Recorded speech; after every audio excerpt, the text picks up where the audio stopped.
The government splits and combines ministries whenever they feel like it. The ministers divide government agencies amongst themselves however they like. But what does that mean for us, the public, who these ministries are supposed to serve?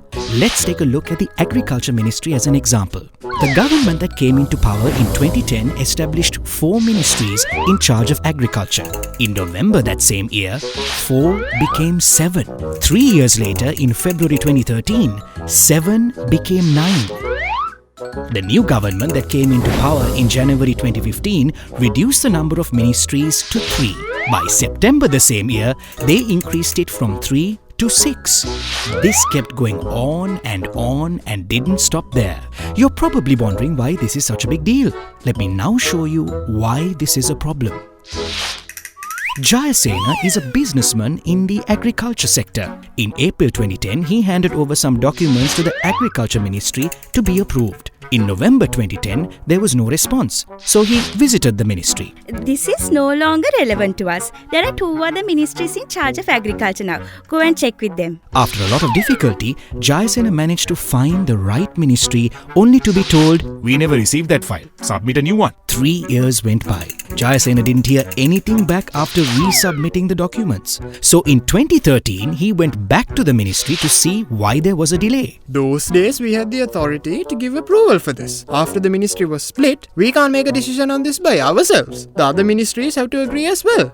That's why there is a delay, the officer told Jayasena. The officer then pointed to another person who had visited the ministry and said, "This gentleman is also here because a project in his village had to stop halfway. Our minister can't do anything about it. 2 or 3 other ministers are now involved in that program, so it takes longer to make decisions now." When Jayasena visited the ministry again in 2015 to follow up on his documents, the ministry name board was missing and the building was empty. The security guard told him, "There's no ministry like that here anymore." Jayasena scratched his head and sighed.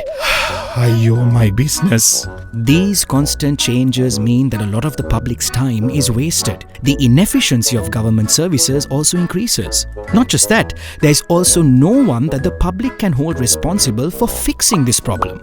This means that ministers and bureaucrats can pass the blame to others and avoid being held accountable. Programs, projects and policies change when ministries change. This leads to a waste of public money and slows down the country's development. What you saw was just an example of the changes that happened to the ministries in charge of agriculture.